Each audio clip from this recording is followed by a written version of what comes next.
There's a box in the back of a closet that you haven't opened in 2 years. You know it's there.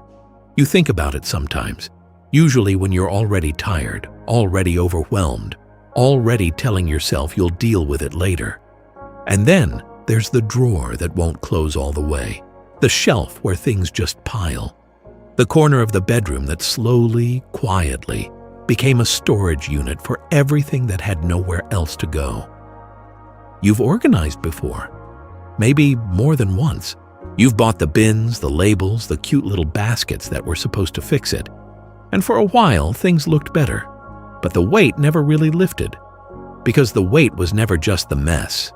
It was something underneath the mess, something the objects themselves were still carrying. What if the things you keep at home could actually feel light? Not just tidy, not just organized, light.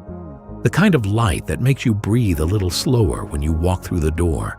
The kind of light that means your home is working with you instead of quietly against you.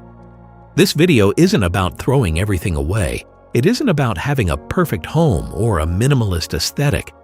It's about one specific question: what is still here that has already finished its season? Because some things stay long after they've done their work. And when they stay, they carry weight. Invisible weight, but real. Stay until the end. The last category on this list is the one most people never consider, and it tends to be where the heaviest weight hides. There is a Japanese expression, mono no aware. Roughly translated, it means the gentle sadness of things, a sensitivity to impermanence, the awareness that everything, a season, a relationship, an object, a phase of life, has its moment, and that moment eventually passes. It is not a sad philosophy. It is actually a freeing one, because when you understand that things have seasons, you stop asking, "Should I keep this?" and start asking something cleaner. Has this season ended? And if it has, you have permission to close it. The first category is the one most people feel immediately. The "when I lose weight" clothes. The blazer from the job that ended. The dress from a decade ago that no longer fits. Not your body, but who you are now. Every time you open that closet, these things speak, not loudly, but consistently.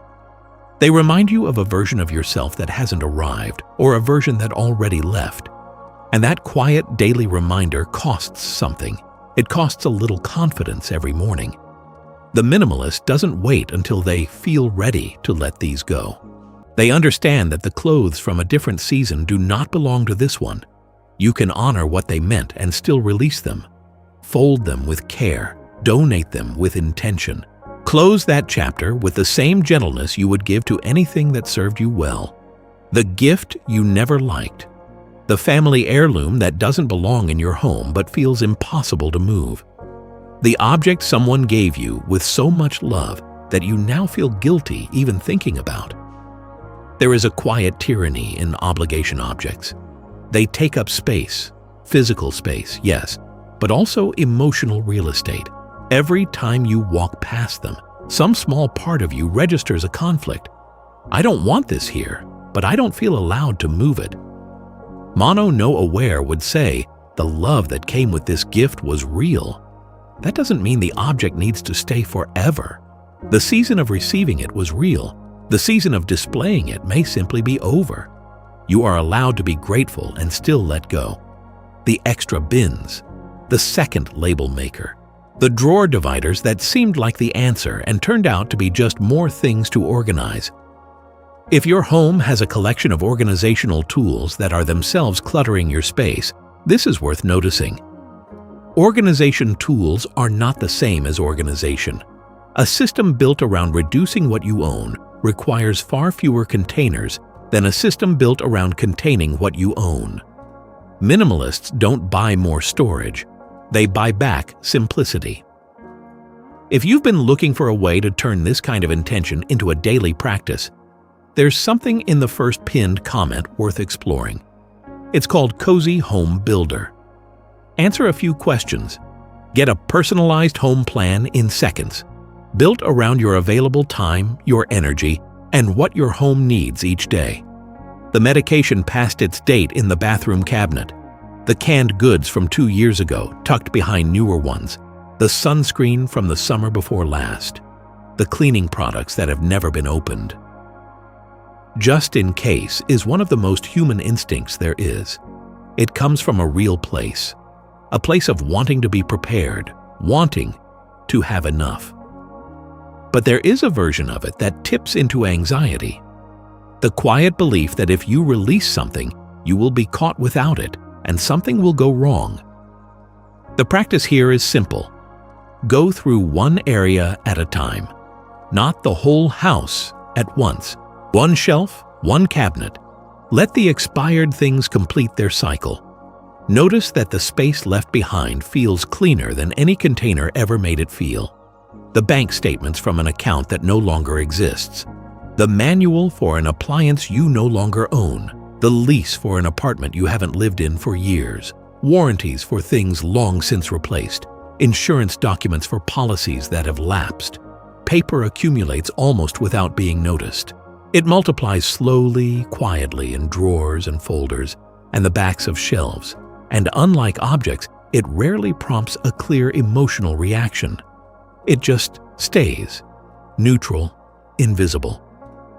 Until one day you open a drawer and realize it has become an archive of everything you've already moved through. Go through with a simple question. Does this document belong to my life right now? If it doesn't, shred it or recycle it with intention. Keep only what is active. What is current? What belongs to this season? This last category is the one people feel most quietly. The ex's things still in the back of a shelf. The reminder of a friendship that faded. The gift from someone you loved deeply and lost. Objects that are no longer about the object. They are about the grief, the loyalty, the love that had nowhere else to go. Mono no aware does not ask you to feel nothing. It asks you to feel fully and then to release with the same fullness. The memory is yours. The love is yours. It does not live in the object. It lives in you. And it will stay there long after the object is gone. You are not betraying anyone by releasing what was theirs. You are simply acknowledging that the season has changed, and honoring that is its own kind of love. This video was never really about objects. It was about what we do with time, with the past, with the parts of ourselves that we carry forward long after they have finished their work. The things we keep past their season are not just things. They are decisions we haven't made yet, conversations we haven't finished, weights we've gotten so used to carrying that we stopped noticing they were there. A home that feels light is not a home without things. It is a home where everything has been chosen, where each object belongs to this season, this version of your life, this version of you. That is not minimalism as an aesthetic. That is minimalism as a form of self-respect.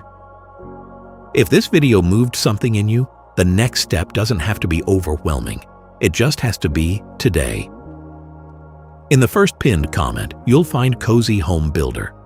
It's a smart home planning tool that creates a personalized action plan for your home every single day.